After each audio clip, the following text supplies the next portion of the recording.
Hello, and welcome to the Brubacher Excavating Podcast, where we're shaping the world we live in so more people can find the construction industry uncommonly refreshing. So, with you being in the industry and having a lot of knowledge, and like you said, the amount of years you've been in the industry, but also the different countries you have worked in, and all the businesses that you have either mentored or been on the boards or been involved with, was there one key factor to the successful businesses that you saw in all of them, or did they all have different things? But my interest is maybe there's one thing that all those successful businesses had, and what was that? Okay, it's either a very difficult question, which is impossible to answer, or it's a very simple question, which is very easy to answer. And in my humble opinion, it's the latter.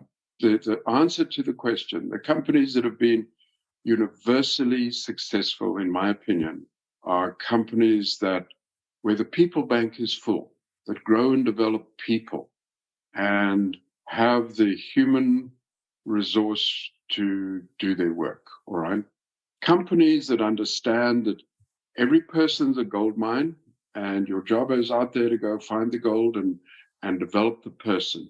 Everybody is talented. Everybody has got something to contribute. Go out there, find the talent, and make sure that everybody contributes. The successful companies are the companies that grow and develop their people. Heath has heard me say this many times, and that is that there's no way that you can succeed to a greater extent than the people you have are able to succeed. All right. Let me tell you this. Here's a good one. All right. I was standing at a cocktail party, and the name of the company will not be mentioned. But suffice to say that in the United States, it is a company that many people, construction company, that many people look up to, and that has been extraordinarily successful and is certainly in the top 20 size-wise. Standing at a company celebration cocktail party one evening, and I was talking to the CEO of the company, and I said to him, "Hey, Pete, I've worked with your company now for many years as a consultant, and I want to tell you, your company is not a construction company." And he looked at me and he wrinkled his brow and he said, "I don't understand that." I said, "I want to tell you, you're not a construction company. You're a people development company that happens to ply its trade in the construction industry." And that was a characteristic. You asked the question. I said it could either be difficult and complicated, Yeah, simple and straightforward. It's simple and straightforward. Successful companies grow and develop people, period. Yeah, and I think the interesting thing, Mike, is that, there's a lot of people look at financial metrics, and that certainly has its place, and we'd be poor stewards if we didn't do that. And yet, how many times are we looking at the people bank? There's no line of credit report. You get a line of credit report from your bank, but you don't get a unused capacity report from your HR team once a month. Typically, you don't get the same. It doesn't get the same limelight as the financial metrics, and you can be out of business if you're financially bankrupt. But what led to that may very well be someone who has not paid attention to the people side and had a talent bankruptcy that preceded the financial issues, and the connection between those two. But it's just striking how, you didn't mention anything about money, about adequate capital or anything. It's about the people. And yet, what do we get reports about that we look at once a week? Typically, in most businesses, it's the report that shows your unused line of credit, not your untapped talent and what you're doing to develop them. Absolutely, Keith. And you've heard me say this, and I've said it to many people, that there's absolutely no way of getting the money bank full if your people bank is empty. And it's the people bank, it's the capacity and the ability of the people bank that causes the money bank to be full, all right? Because you can buy materials and you can buy equipment and you can acquire all those sorts of things. But the people bank is the thing that you personally build. And again, you heard me say this, is that it takes a long time for an oak tree to grow from an oak acorn. Mm. And developing people is not an overnight operation. It's a long-term, steady operation. Now, let's take our acorn and oak tree metaphor one step further. Mm. It takes a long time to grow an oak tree from an acorn, but you sure can chop an oak tree down pretty damn quickly. Mm. And so, again, a thing that we need to realize about the people bank is it must be diligently kept full, because it can't be topped up at a moment's notice. All right. And so it's the diligent work on the people bank. And again, I say that, the time you and I have spent together has been, from this point of view, for me, very, very rewarding, because it's a message that has gotten through, and it's an ethic that we've shared over many, many years. Well, thank you. And it's an ongoing effort. It is a place that you never arrive.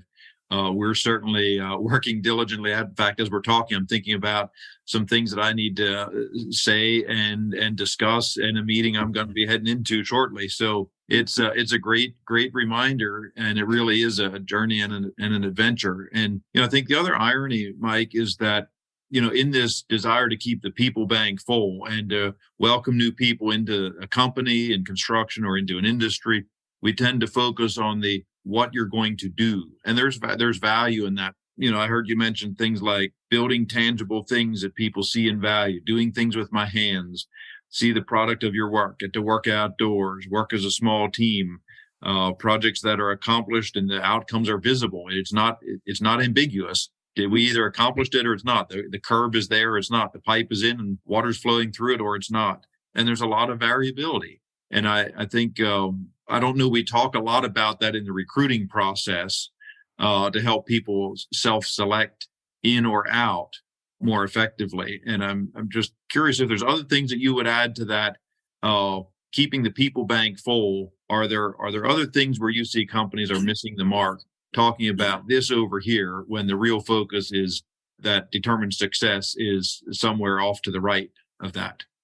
Yes. One of the things that I think is a tragedy for our business is that there seems to be increasingly amount of emphasis put on the niceties and the details and the language of the contract, and too much emphasis really put on the transaction and the contract, and too little emphasis put on the relationships and the importance of trust in the relationships.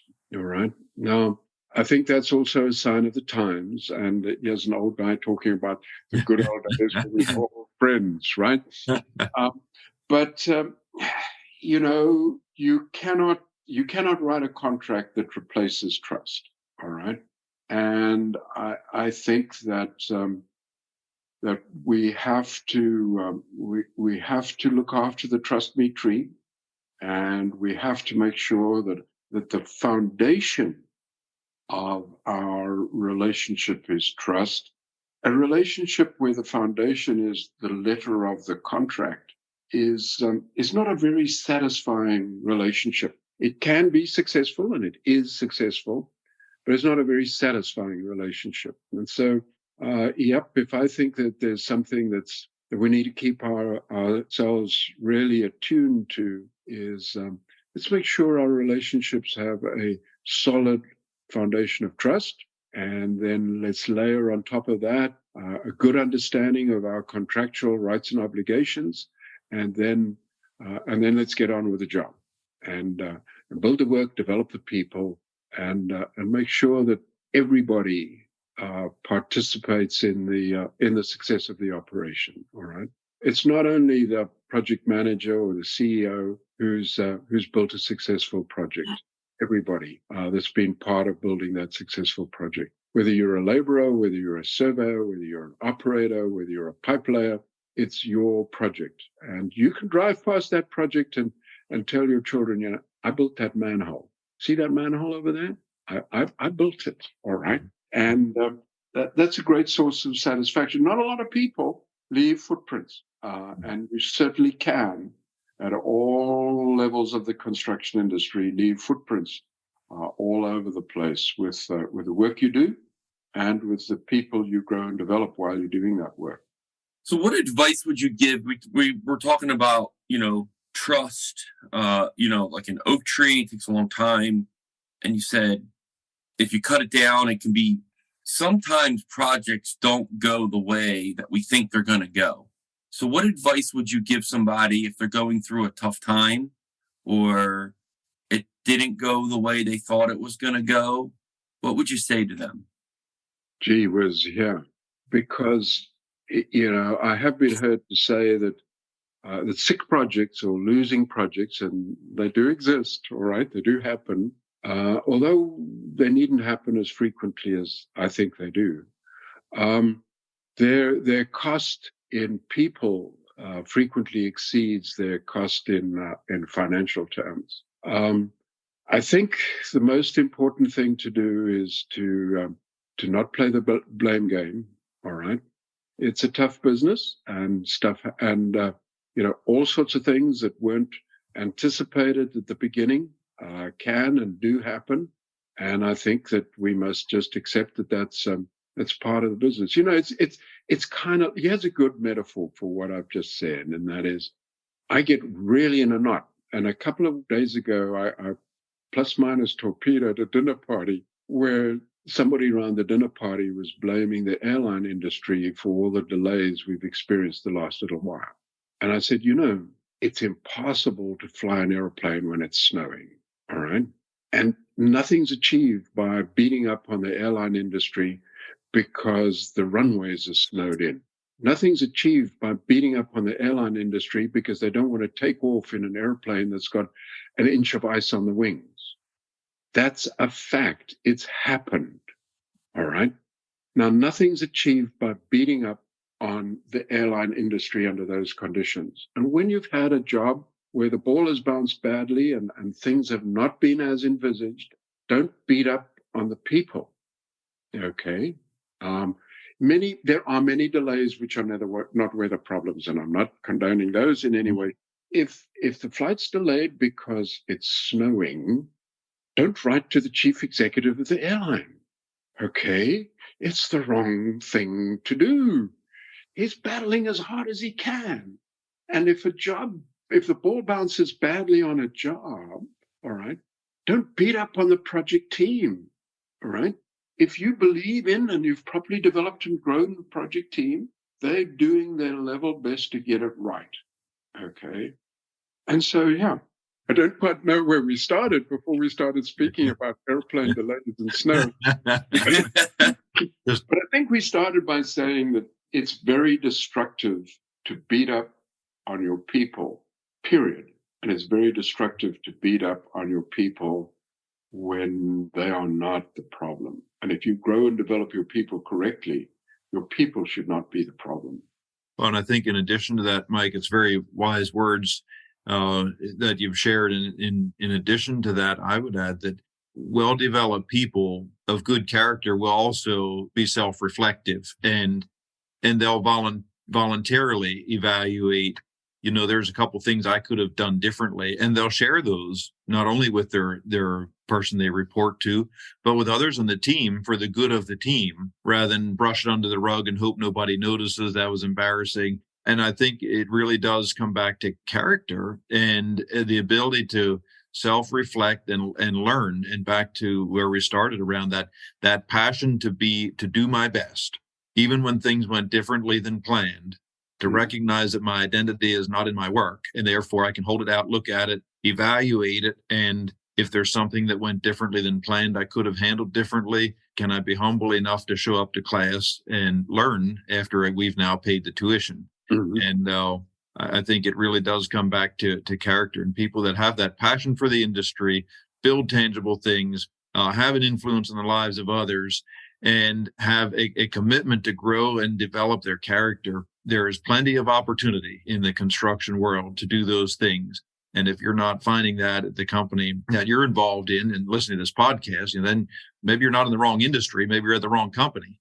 but those things are certainly available and should be sought after in this industry because it's what has made it great and what will continue to do so into the future. And, for me, and like I said, I've joined in this, hey, it's hard finding great people and enough people and all of that. And, I think we've got to really do a better job at playing the fiddle we've got. There's a lot of great opportunities. And you've just outlined a nice list of things that, if that's attractive to folks, the construction industry offers a lot of opportunity.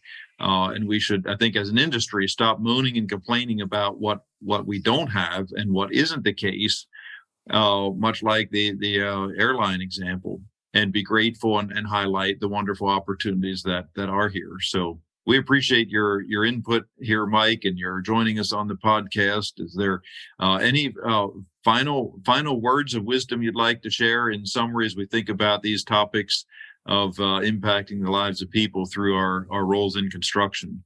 Well, Keith, final words. And perhaps, there's nothing we do to a greater extent than teach and learn.